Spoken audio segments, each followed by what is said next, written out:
രചനകളിൽ ഏറ്റവും സ്വാധീനിച്ചിട്ടുള്ള ഒരു ബുക്ക് ഏതാണ്? അസുരവിത്താണ്. ആ, അസുരവിത്ത് എന്നുള്ള ഒരുപക്ഷെ അത് വേറൊന്നുമല്ല, അത് സത്യത്തിൽ കാലാതീതമാണ്. അല്ല, MTയുടെ ഒരുപാട് കഥകൾ കാലാതീതമാണ്, നാലുകെട്ട് മുതലുള്ള. പക്ഷെ അസുരവിത്ത് പോലെ ഒരു വർക്ക് ഒരുപക്ഷെ അസുരവിത്ത് ഇന്ന് നടക്കുന്ന കഥയായിട്ട് നമുക്ക് അവതരിപ്പിക്കാം. അതിപ്പോ ഞങ്ങൾ നേരത്തെ അമൃതങ്കമ്മയുടെ കാര്യം പറഞ്ഞപ്പോ വിനീതനോട് നമ്മൾ സംസാരിച്ചോണ്ടിരിക്കുവായിരുന്നു. പറഞ്ഞ എല്ലാ പടങ്ങളിലെയും വിഷയങ്ങള് സമകാലികമാണ്. പക്ഷെ അസുരവത്ത് പക്ഷെ എനിക്ക് തോന്നുന്നു ഇപ്പോഴത്തെ നമ്മുടെ ഒരു സാമൂഹിക രാഷ്ട്രീയ ജീവിതം MT അതിനെപ്പറ്റി വളരെയധികം അദ്ദേഹത്തിൻ്റെ അവസാനം നടത്തിയിട്ടുള്ള ഏറ്റവും പ്രധാനപ്പെട്ട ഇൻ്റർവ്യൂകളിൽ പറഞ്ഞിട്ടുള്ളത്. ഞങ്ങൾ തമ്മിൽ ഏറ്റവും അവസാനം കണ്ട് സംസാരിക്കുമ്പോഴൊക്കെ അദ്ദേഹത്തിൻ്റെ ഏറ്റവും പ്രധാനപ്പെട്ട ഒരു പ്രശ്നം ജാതിയും മതവും മനുഷ്യരിലുണ്ടാക്കുന്ന ഒരു വലിയ പ്രശ്നം തന്നെയാണ്. ആത്യന്തികമായി അദ്ദേഹം ജീവിതത്തിൽ കണ്ടിട്ടുള്ള ഏറ്റവും വലിയ വിപത്തായിട്ടുള്ളത് ജാതിയും മതവും തന്നെയാണ്. നമ്മുടെ പ്രിയപ്പെട്ട MT വാസുദേവൻ നായർ സാർ, അദ്ദേഹത്തെ കുറിച്ച് വിഖ്യാതനായ വിദ്യാധരൻ മാസ്റ്റർ. MT വാസുദേവൻ നായർ എന്ന മഹാനായ നമ്മുടെ എഴുത്തുകാരൻ, മലയാളികളുടെ അഭിമാനമുള്ള ലോകരുടെ, അദ്ദേഹത്തിൻ്റെ വേർപാടുകളുടെ ദുഃഖം എനിക്ക് സത്യം പറഞ്ഞാൽ തീരാത്ത ദുഃഖം. ചെറുപ്പകാലം മുതൽ വളരെ കാലം മുമ്പ് തന്നെ എനിക്ക് അദ്ദേഹമായിട്ട് നല്ല ബന്ധമുണ്ടായിരുന്നു.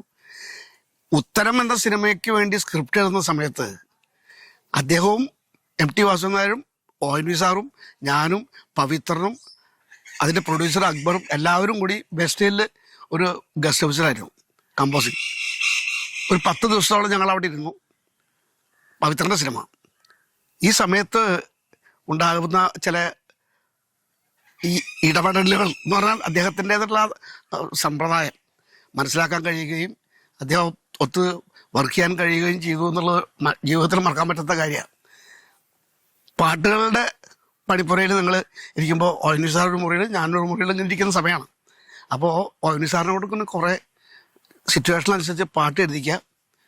പാട്ട് എഴുതി കഴിഞ്ഞ് കൊണ്ടുപോകാം, ഇത് ഒന്നുകൂടി നോക്കൂ സാറേ നമ്മളിട്ട് മാറ്റിക്കുന്നു.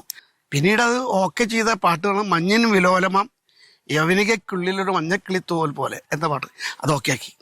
അങ്ങനെ പാട്ടുണ്ടാക്കി റെക്കോർഡിങ് സമയത്തിന് കോതണ്ടമണി സ്റ്റുഡിയോയിലാണ് റെക്കോർഡ് ചെയ്യുന്നത്.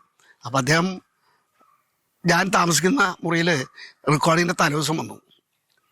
റാം ഇൻ്റർനാഷണൽ ഹോട്ടലിൽ നൊമ്പകത്ത് അവിടെ ഞാൻ താമസിക്കുന്നത്. അപ്പോൾ MT സാർ എൻ്റെ മുറിയിൽ ഒരു 7:30-8 മണിക്ക് വന്നു.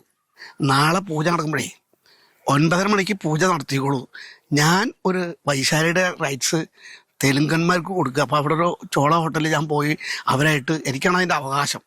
അപ്പോൾ അതിനുവേണ്ടി ഞാൻ പോവുകയാണ്. വിദ്യാധരൻ അപ്പോൾ ചെയ്യേണ്ടത്, മാഷ് എന്ത് ചെയ്യേണ്ടത്, നമ്മുടെ പൂജ നടക്കുക, റിഹേഴ്സൽ ചെയ്യുക, പാട്ടുകൾ റിഹേഴ്സൽ ചെയ്യാവുന്ന റെക്കോർഡ് ചെയ്യുക. ഒരു 11-12 മുമ്പ് ഞാൻ എത്താം, അത് അവരോട് പറയണ്ട കേട്ടോ എന്ന് പറഞ്ഞ് എന്നെ ഏൽപ്പിച്ച് എൻ്റെ മുറിയിൽ വന്ന് ഞങ്ങളൊന്നിച്ച് ചപ്പാത്തി കഴിച്ച് 11 മണിയോടെ ഇങ്ങനെ ഓരോ കാര്യങ്ങളൊക്കെ പറഞ്ഞിട്ട് പോയി.